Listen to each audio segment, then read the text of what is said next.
Okay. Alright. Okay. So we All left right. off, actually, we were asking you about yung bloodlines. That's you? Ayan. So sa bloodlines, kasi it's different artists and writers. Is that correct? Different artists and writers. So, how did that start? Ikaw ba yung nag-initiate, nag-invite ng writers, or sila yung nag-pitch sa'yo na they wanted to do a story or they wanted to do their version of, their adaptation of Trese? Yep. So how did Bloodline start? And funnily enough, yun yung kakatapos lang namin ni Kajo. And that's why we had to move this a bit. But yeah, it looks great right now. How did it start? It kind of started. I mean, so Bloodlines is the first book where we have invited other creators to contribute to making Trese stories. And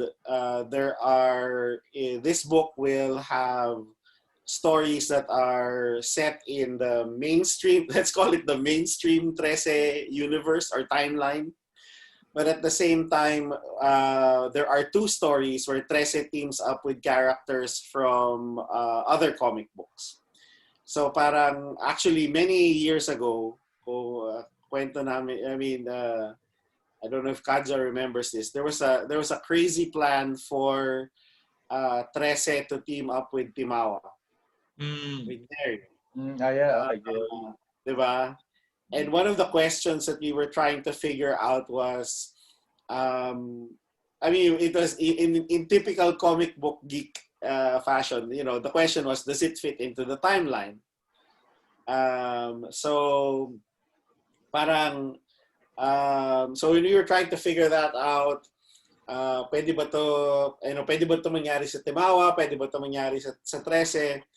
And hindi ko rin natapos yung story. I guess it's one of the reasons kung bakit hindi natuloy yun. But parang nung binalikan ko yung idea of paano nga kaya kung makipag-team up si Trese with other characters, then the thought of gawa na lang tayo ng Elseworld. Gawa na lang tayo ng what if stories, kumbaga, was the thought behind it. And then so kumbaga, using the idea that si Miranda Trese is the seer, the one who has the visions of ano ba yung, what are the possibilities that can happen to Trese. So we use that as the way to supposedly tell these stories. That these stories are visions of Miranda Trese and they may or may not happen. So in Marvel, the Watcher is the one who always tells you, this is what happened in the Marvel universe. This is one of the other possible outcomes in the Marvel universe.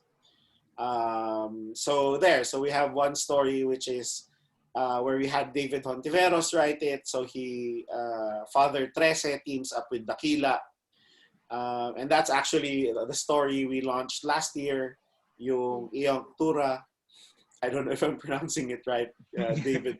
It's a Latin word. As usual, David finds the most obscure things for the book. And then one of the new things is actually, if you remember, for the people who remember Comics 101, where Payaso came out.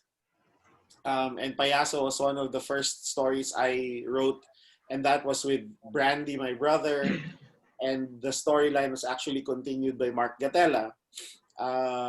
So, kung nagkaroon ng issue 2 ng Comics 101, ito dapat yung lalabas na kwento na to.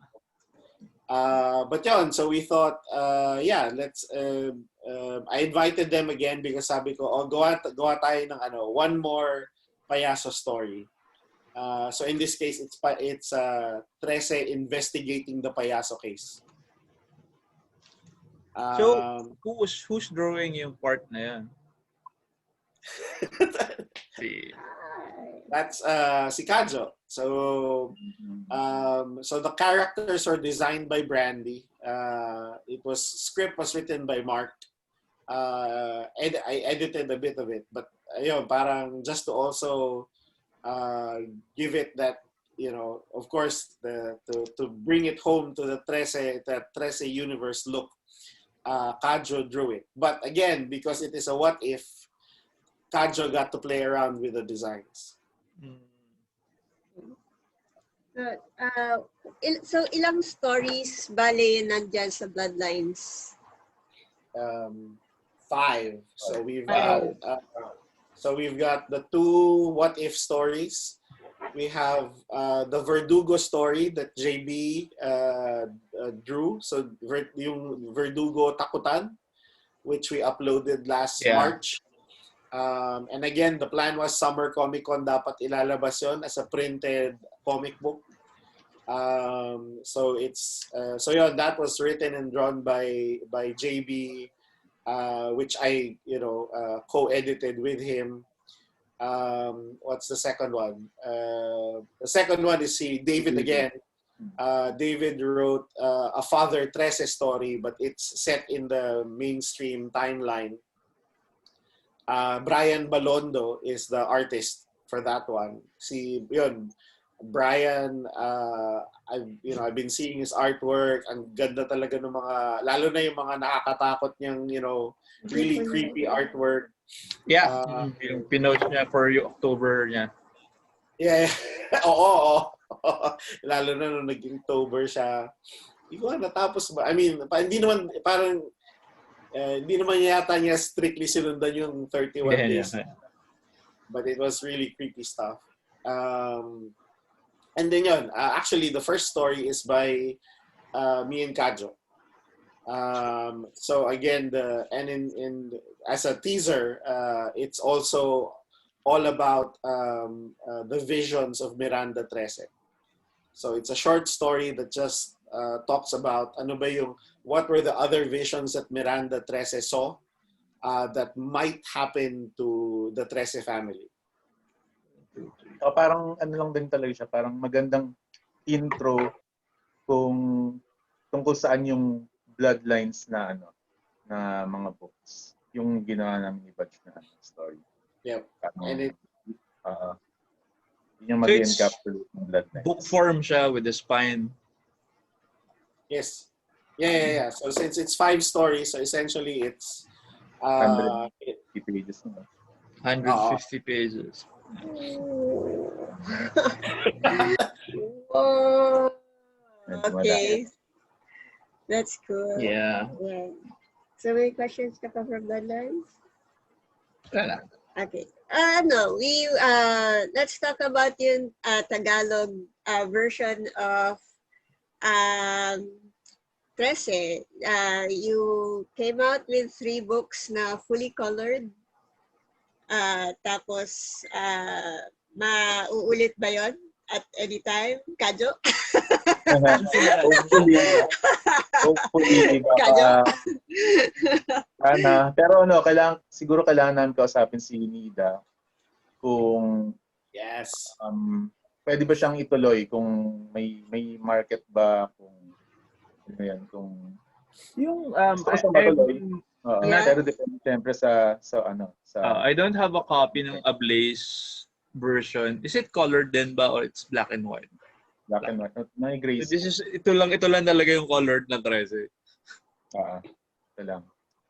If ever matuloy siya, siguro kailangan namin consider yung sino magta-translate that, willing pa ba si Bob o sino man si Bob o. Tapos, so, have you guys really met him like in person? No. Or are you part of the deal is you'll never tell that you met him?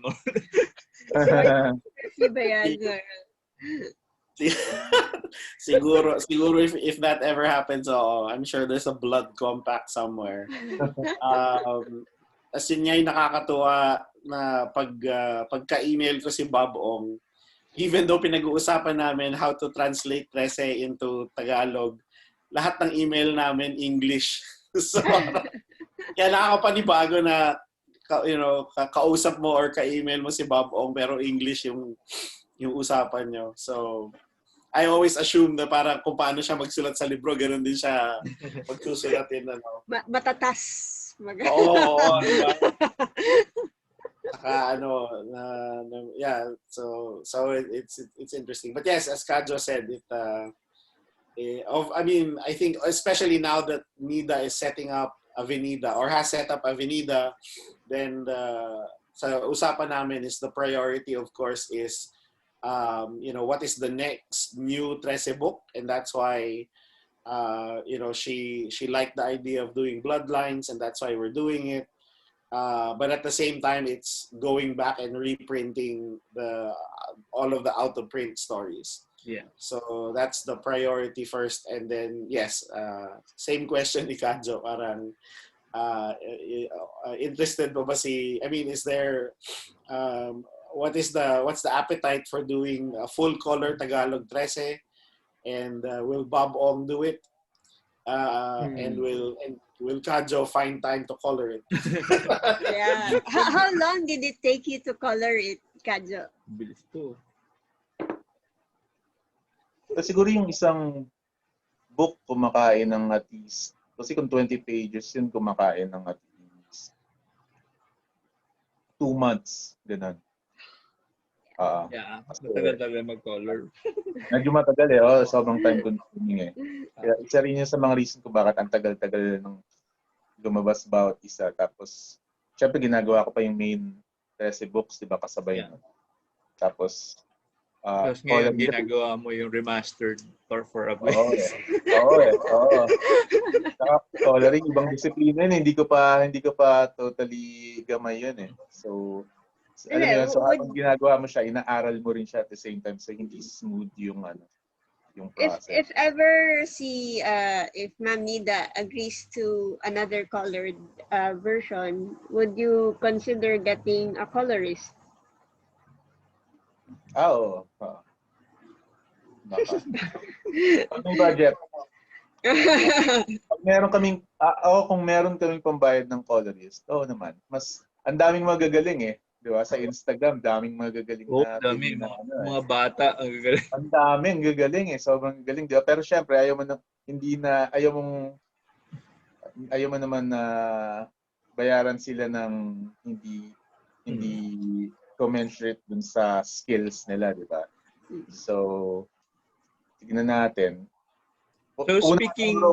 Kailangan alamin namin kay Nida kung ano siya, kung ano pa siya, feasible pa.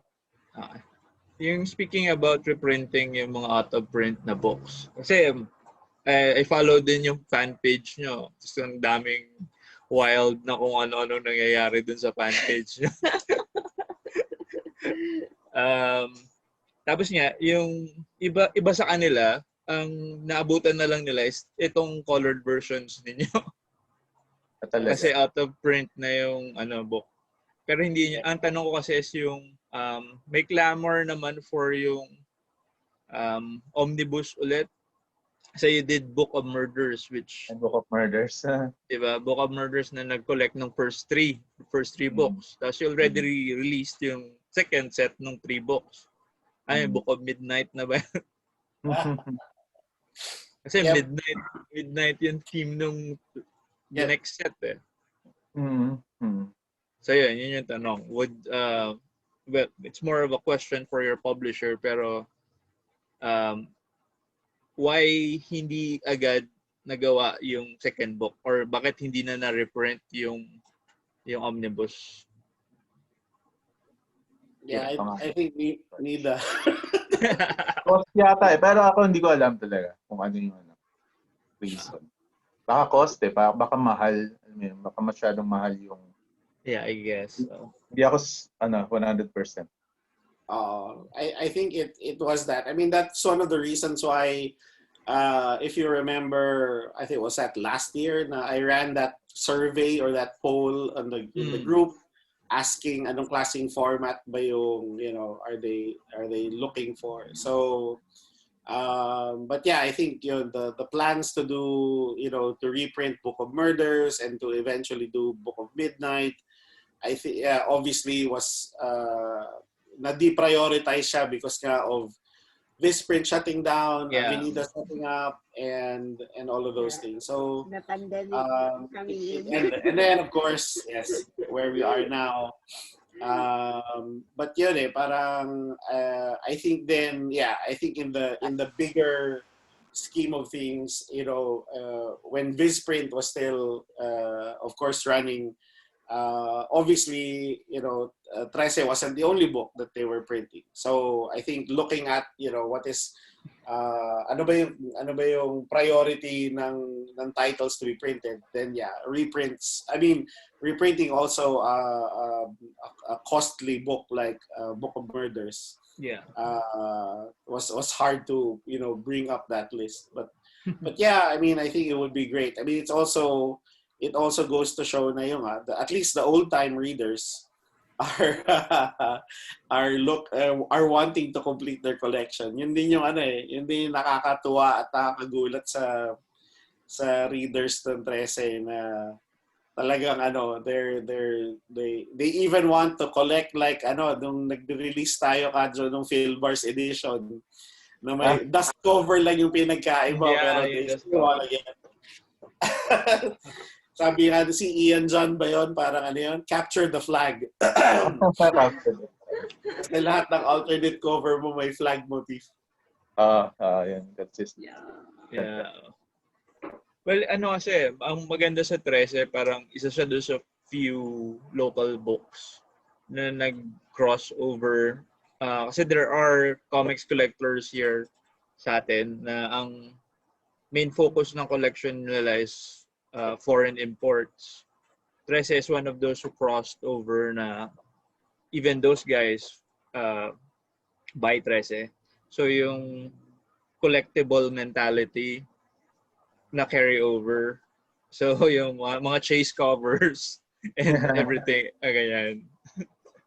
I haven't seen yung sa Ablaze, pero do you have like same covers lang ba as what we have here? Or iba yung covers? Meron bang difference from yung releases nyo dito doon sa releases nyo sa Ablaze? In terms of, you mean sa cover or sa content? Content and cover. Or totally new ba lahat? May difference ba? Totally new lahat. Lahat. Cover to cover. Yes. That's exactly what that was the expression on my face, Sherry. Why? Drawing, interiors, pati yung cover, and inulit ko siya. Although magkamukha, tsaka naging parang kulay-pula lang siya. Pero hindi, inulit ko siya pag pinagtabi mo siya. Psychotic. There's a question here. But when you see the final product, I think you will say it's absolutely worth it. Yes. Speaking of yung mga old copies ng available ba online anywhere to read yung Trese? The entire series. Baka may pirated somewhere. Yeah, kanina actually may nagsumbong sa amin na meron daw pirated repository of Filipino comics. Kanina lang nabasa ko. Pero na-take down na ata nila today din. Pero yun nga, ang ano doon is, sa amin nila sinumbong daw. Inisip namin, ano gagawin namin? You're the authority. See, that's what I was saying, John. What can you do? Institution na kayo that people like that kayo na yung sumbungan. Ayos yan, Komikon. Pero meron bang official? Official. So, official. There was a question here, when are all the Trese books going to be available via Kindle daw? That will happen through Ablaze. Ablaze na. So because we now have this deal with Ablaze, then they get the one. They're the ones that can part of the deal is the ebook. Being able to upload the ebook version. So we'll start with book 1. So that'll be available on Comixology and Kindle, of course, since they have a tie-up with Amazon. But as far as the Philippines is concerned, I think so far it will be the Ablaze edition that will go online first. There is one, as far as the official free online thing is concerned, and it is what started the whole idea of doing yung Tagalog na Trese is noong 2013 nga, nasama yung Trese sa the DepEd put together a new list of stories to be included in the required reading list.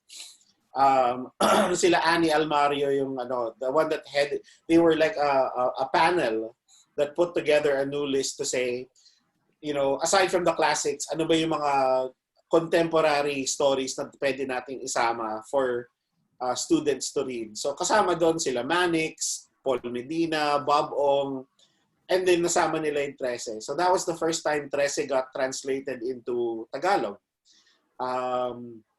And I now forget who was the first guy who translated it, but I know he writes poems in Tagalog as well. So siya yung napili nila, Annie, to translate Trese. So there's a website out there na nandun yung buong, they call it a workbook. Essentially, it's a textbook. So in-upload nila yung buong DepEd workbook online so that teachers anywhere in the country can just download that PDF.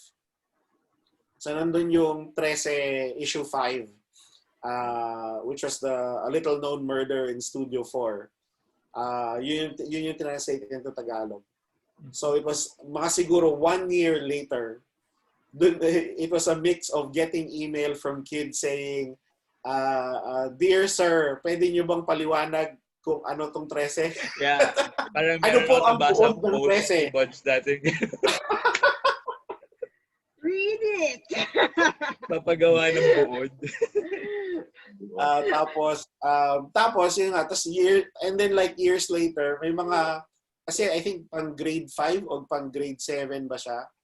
So siguro mga 4 years later, we started to get email from high school kids already saying na nabasa nga nila yung Trese no grade school sila. Ngayon, high school na sila. First time nila bilhin yung libro. So that's where the idea came from of like, translate kaya natin yung ibang kwento. So there.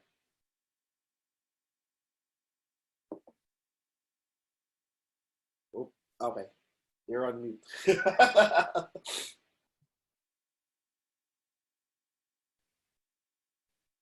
Oh, you're on mute, John. Okay. Yung next na question ay fantasy something. With yung Netflix series daw, eventually daw baka magkaroon ng live action series. Yung usual na question, who would you want to play si Trese and the other characters?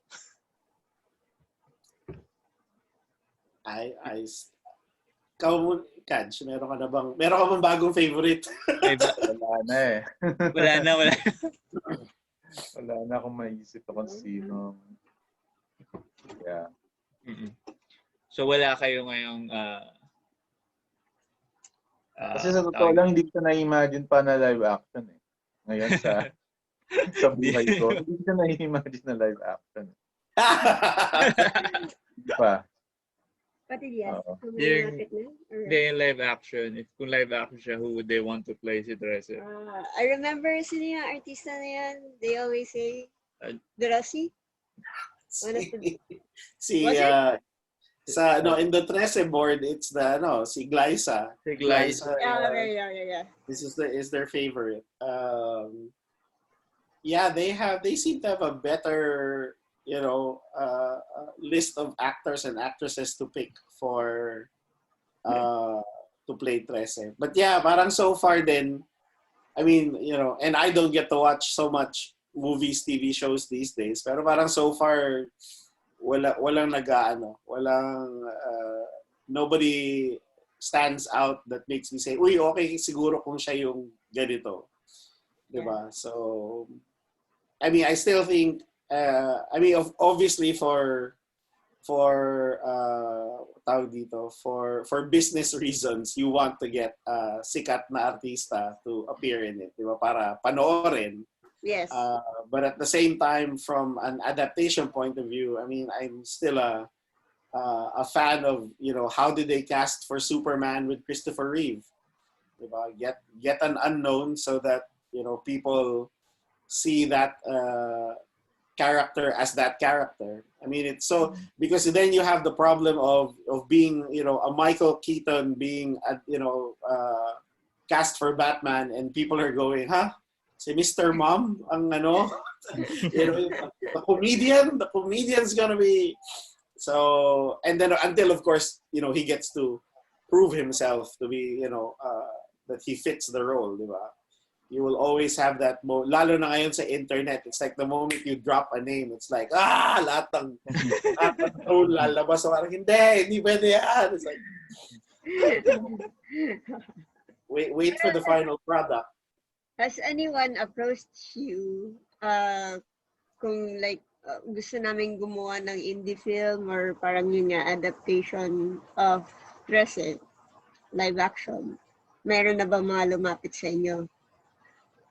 Funnily enough, not lately. So I think the first and last one to do that were the students from LaSalle. Yeah.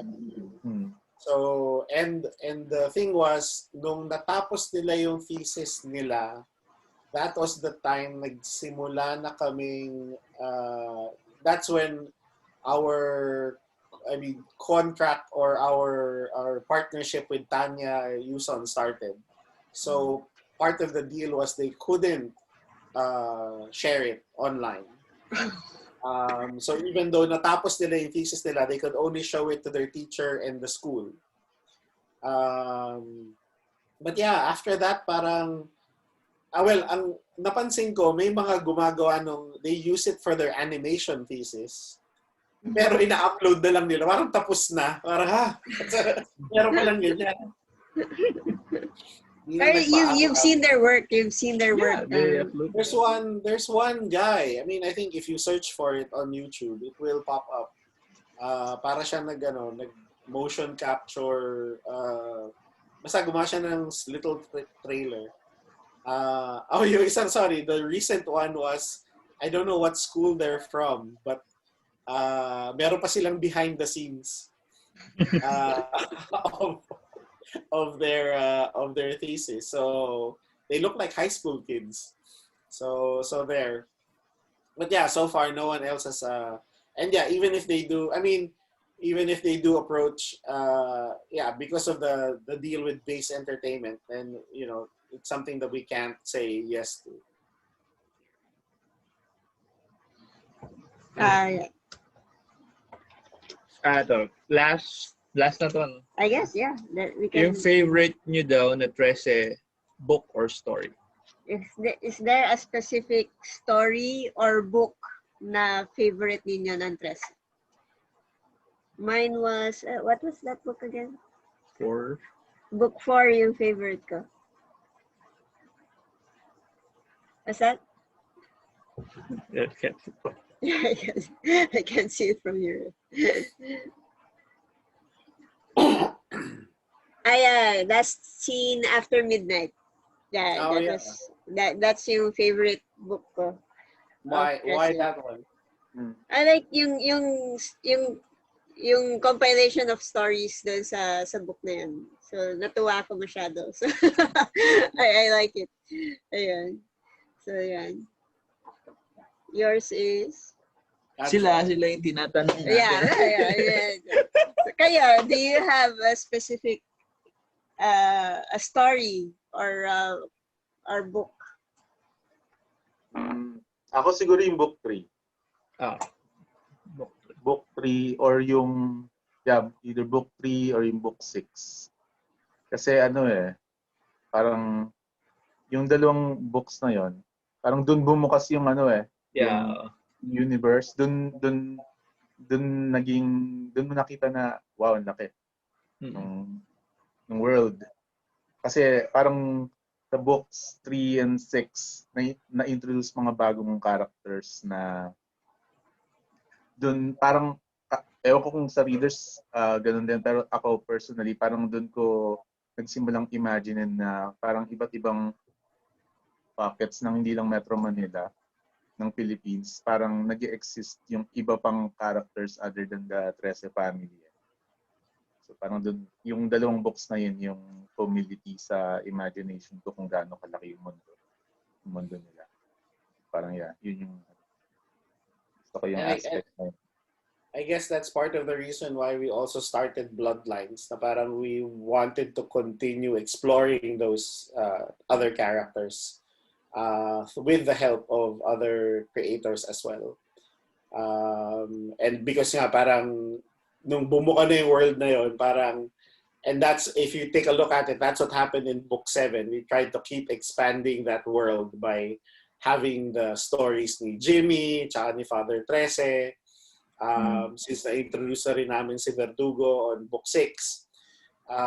But at the same time, when we were like plotting out, what do we do from books 8 to 13, parang it's now fighting for space in terms of how much focus do we put on Alexandra's story versus everyone else's story. Yeah. But I think what will happen is, that we will continue to do these stories which put the spotlight on certain characters, but which allows it to become like a jump-off point for, a spin-off or that kind. So that, pero at least may focus pa rin kay Alexandra in the main book. Di ba sa in TV shows now, ang hilig nila, the term now is the backdoor pilot. Di ba? So when they introduced Flash in the Arrow universe, or when they introduce a certain sub-character in the main TV show, tas spin-in off siya. So at least the readers get exposed to that character first in the main book before you spin him off. For me, I think my favorite would be a mix between the first book and the third book. The first book, of course, is parang the impossible thing that got made, and of course, it has Secret Constellation, which was one of the easiest things that got written. Na parang pati ako nagulat na nasulat ko yun ng isang gabi. Tapos parang feeling ko, parang, magmula ngayon, lahat ng kwento kaya ko isulat ng isang gabi. Tapos parang, hindi pala ganun. May kilala akong ganun eh. Okay. Iisip niya kaya niyang gawin lahat in an instant. Tapos parang, kasi nagawa mo once eh. Parang it's like, hindi ko talaga alam paano ulitin yung ano na yun. But maybe because nga it was one of those things that, and the thing is you realize that parang you wrote it in a night, but you've actually been writing this, or parang nandun na lahat ng ingredients sa utak mo for the longest time.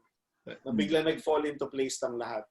So yeah, Secret Constellation is, I guess, one of the stories that just we really feel is like a nice tribute as well to Filipino comics. And then just like what Kajo said, book 3 is where we expanded the universe, and I think it's the first time we wrote we created one arc for Trese, which also made us realize that we can do parang graphic novel type storyline, and that allowed us to do book 5 and 6 as well, na yung ganong klaseng kwento. So, there is a certain, iba rin yung feeling nung short stories versus doing one whole arc. Yeah. So parang it's nice to just have that mix whenever we do the next book. Do you tell your kids about yung mga, yun nga, silang kid. si Budjette? Do you tell about yung mythologies? Like, yun nga, what we have here, yung mga nuno sa punso. may nuno ba sa dyan sa balang, or I don't May funny story actually yung mom ko na meron daw duwende doon sa basurahan sa may, na duwende daw siya Sa Virginia. Sa Virginia. Nasa Virginia siya, na duwende siya sa may basurahan. Naduwende daw yung Sabi ko, mother-in-law. so, in English ka ba? Ginanong ko yung mom ko. Nag-i-English ba siya? Natawa lang siya. Pero, so she didn't really answer the question. Pero, ayun. Where you are ngayon, Budjette? They have what the Danes believe is so they have their version of a dwarf, and they call it the Nise. And then yun, parang for them it's like merong ano? Hilda. Oh yeah, okay. I haven't watched that. Ganda siya. Yeah.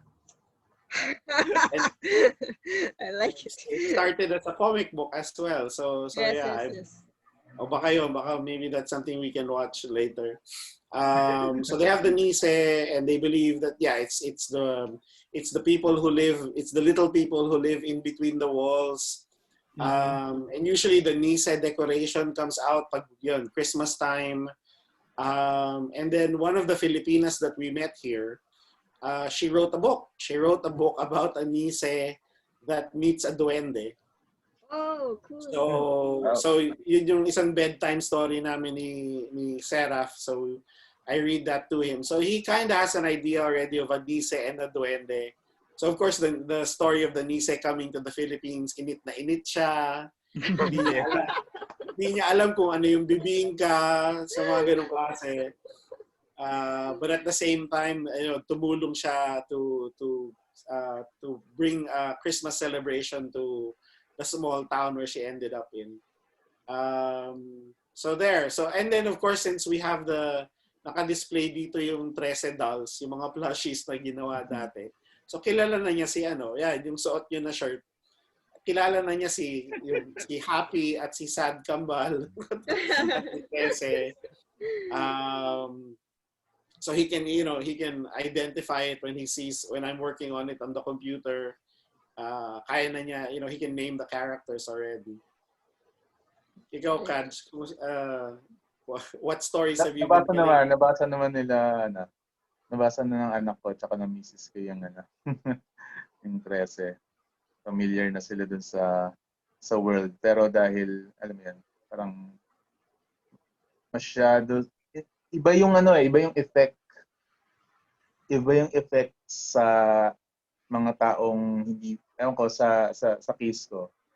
Iba yung interpretation ng mga taong nagbabasa ng Trese na hindi ako kilala versus yung mga kaibigan ko at yung pamilya ko. Yeah. Kasi parang siguro sa kanila, ano lang yan, parang gawa-gawa lang nila Budj tsaka ni Kajo yan. Pero yung mga taong hindi nakakilala sa amin, parang mas ang imagination nila is parang siguro yung world na yan dinala ni Budj tsaka ni Kajo dito sa reality na to. So parang yung imagination nila is nandun sa world ni Trese. Hindi kasi dahil hindi nila siguro kilala yung frame. Yeah. Mahirap din kasi i-separate if you know someone. Parang lang din yan eh. Lalo na pag nakita mong nakita nila yung papa nila na sinusulat yun or dinodrawing yun. So hindi yan ganun hindi yan, di ba? Parang imagination niya yan. Yeah. Pero yung anak ko nga, pag mag-work ako, tapos makikita niya, sabihin niya, so what are you doing? Tapos usually, ang akala niya, wala akong ginagawa talaga. Same. You're not doing anything. Trip lang yun eh. Trip mo lang. Si Kajo, since you're in Davao, and tapos si Budjette, abroad ka na, is there, si Kajo, is there any mga superstitions or mythologies na regional dyan sa Davao na we don't know yet or you've heard of? Tapos si Budjette, meron ka bang gustong i-add to Trese na the things na mythologies. Yeah, or Trese in Denmark. Mag-ano na siya. I mean, meron ng US version kasi, may ablaze na. So, pwede na kayong magpasok ng ibang elements, ibang mythologies. So, ganun. There was kasi a talk before yung puro mythology, Philippine mythology na lang lagi.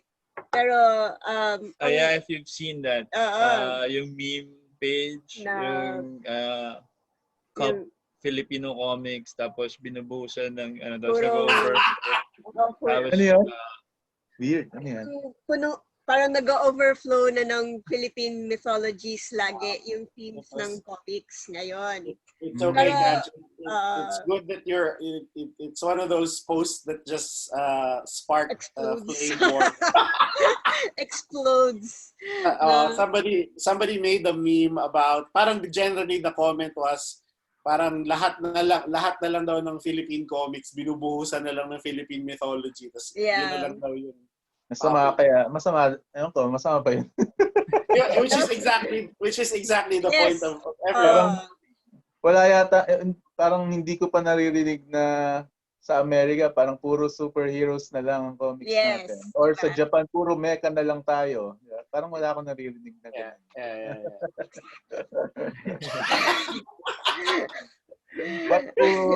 Puro giant robot na lang ginagawa natin sa Japan.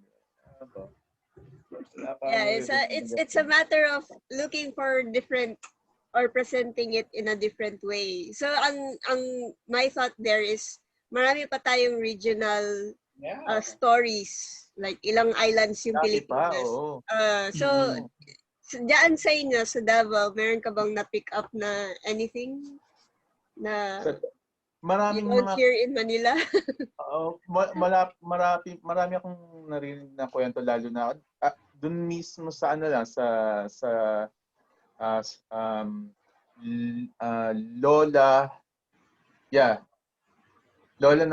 ng wife ko. Siya pa lang, ang dami niya ng stories na binabato sa akin. Tapos ang maganda dun sa mga stories niya, mismo experience niya. Like yung bodyguard niya na kapre, as in dalawang generations na namatay na yung yung original. So yung parang second generation na yung yung sumasama sa kanya ngayon. Hindi na masyado kasi parang hindi na sila nakatira dun sa liblib na lugar nakatulog ng dati. So parang minsan, tapos may may partner pa na snake. May partner na snake. Bodyguards. Talagang sumusunod kapag kasi parang ilang kilometers nilalakad nila from the house to the kung saan man market. That's awesome. Ang cool. Tapos may mga oh my God. That's awesome. Marami pa hindi ko lang na take note lahat. Tapos syempre dun lang yun sa lola ng wife ko, parang sa ibang regions pa, na-imagine ko kung ano pa yung mga ibang features tsaka ibang mga characters yung nakasanayan nila, kinalakihan nila. Other than yung mga staple na duwende, kapre, tikbalang natin, di ba? Meron silang sarili kasi sa region. Tapos parang isang naalala ko lang yung kwento ng mga nagbabantay sa isang farm na 3 hours from here. Pumupunta kasi kami, may pinupuntahan kami parang kung saan lumaki yung wife ko.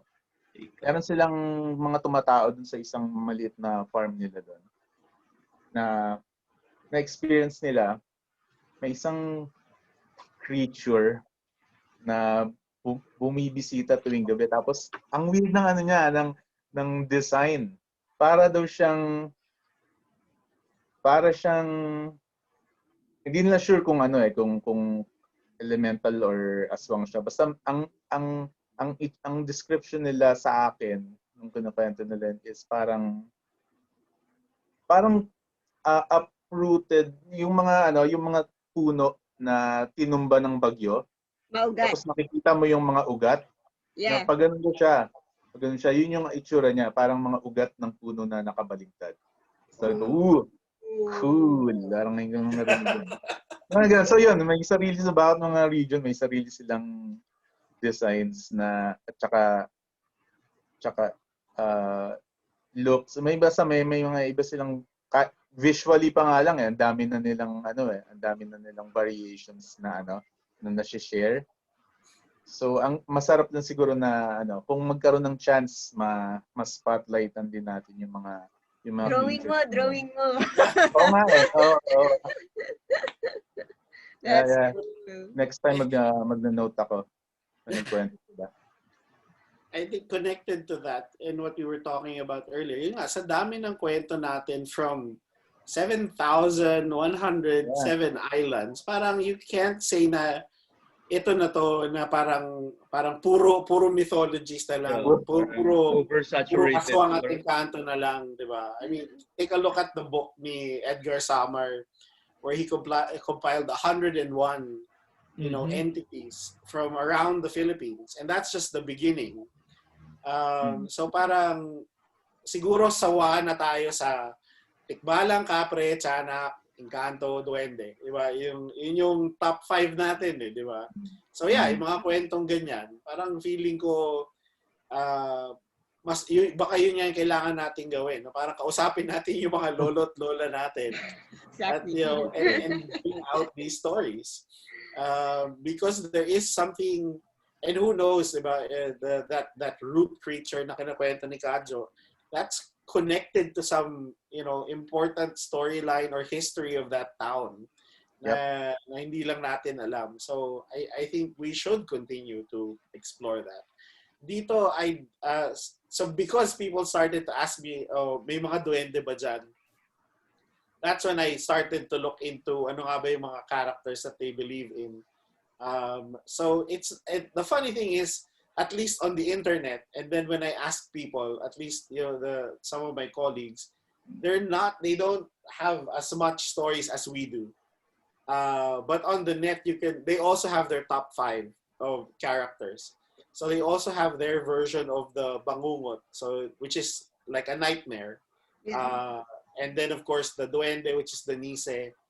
And then they have this one creature which they believe is the reason kung bakit dumadating yung fog. So they just call her the bog lady. Na meron daw siyang malaking pot, a big cauldron. So pag nagluluto daw siya, doon lumalabas yung the steam comes out, right? So kaya daw bigla nagkakaroon ng fog. But but they don't seem to have, maybe because if you think about it, this is Viking country. So madami na rin silang, they used to be the people who worship Thor as well, right? So I guess part na yun, parang kinalimutan na nila yun. Parang we used to have those. But there, so yeah, those are some of the creatures I've read up on about here. No, it's a question to Kajo. I mean, only because it also just came out. Kaj, can you talk a bit about making the cover for Buffy? And what was that like? What did you think of when you did the alternate cover for Buffy? And of course, when you did the alternate cover for Crossover. Yeah, I think the readers had fun looking at all of the characters there. So Yeah. Paano nangyari yun? How did that happen, Kajo? Yung Buffy, kasalanan nila yun. Nila Phil Bars.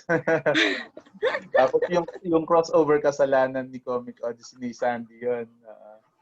De, parang sa Phil Bars si Ivan, parang pinopost kasi nila na parang since exclusive sa Philippines yung cover, parang pwede ba kaming pumili ng mga artist na parang at least medyo siguro parang at least may following dito sa Philippines. So, ganun lang kasimple. Parang tapos marami silang pinakitang artist eh. Tapos siguro sinuwerte na ako yung na napili.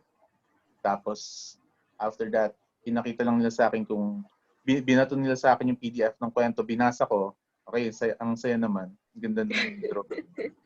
Ang ganda rin ng design ng character. So, ang dali lang niya Ang dali lang niya gawin. Tapos, kaya nagkaroon ng flag na motif. Wala lang, trip ko lang gawin yun sa lahat ng covers na ginagawa ko. Paano ko isisingit yung flag na motif na hindi ko pinilit or hindi medyo subtle. Tapos, so lahat dun sa Buffy specifically, lahat nandoon sa cover, lumabas yun sa kwento. Nandoon siya sa story na yun. Kabaligtaran sa crossover. Sa crossover naman, si Sandy rin yung nagpapasalamat din ako kay Sandy. Siya yung nag-push naman din sa akin na para gumawa ng cover. So pinakita nila kay Donny Cates yung Trese. Siguro ganun. Parang ito yung artist na na medyo may following din. So okay sila. Binato rin nila yung PDF. And then after ko mabasa yung kwento, actually yun yung mas may challenge yun kasi hindi ko alam kung paano ko i-present yung story na nandoon sa loob ng comics dun sa cover. Kasi ayoko lang gumawa ng cover na gusto ko at least kinikwento ng cover yung laman sa loob. So, ang nangyari, ang challenge naman ng crossover na cover is paano ko i-present yung story sa loob, yung hindi not necessarily the exact story, yung theme ng story sa loob. At the same time, paano siya magiging talagang exclusive sa Philippines. Yung elements na nandun sa cover. Kaya yun ang naisip ko, parang isingitan ko ng mga medyo popular na Filipino characters, not necessarily yung mismong characters, parang parang analogs. Magiging familiar siya sa mga Pinoy lang. Kasi since exclusive naman sa Philippines yung cover. So ang audience ko lang is mga Pinoy lang. Yung mga Pinoy lang bibili mo. So parang para sa kanila yung mga characters na nakikita nila doon. Ganun lang siya. Simple lang. Yeah. I'm still waiting for someone to try and name all the characters. Pa-contest. Oo nga. Mga lang naman doon mga siguro mga 30% lang ng mga characters na nandoon is yung ikaw alam mo lahat ng characters. Yung John doesn't know all the characters. So ayan. Okay. Right. So, I don't know. Yeah, we ran out of questions na. Well, actually, may isa pa akong question. Sabi ni AJ Bernardo, if you're familiar with AJ. Sequel ba daw yung Trese ng 12 ni Manix?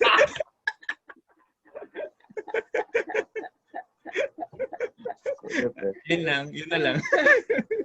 Oo, funny nga doon kasi yes, yung nauna kayo lumabas yung 13, tapos yes, yung 12, tsaka yung 14. Yeah, that's yung 14. Yeah. Oo nga. So, tinutroll kayo ni Manix. Yeah. We'll just say yes to that. Okay. So, yan.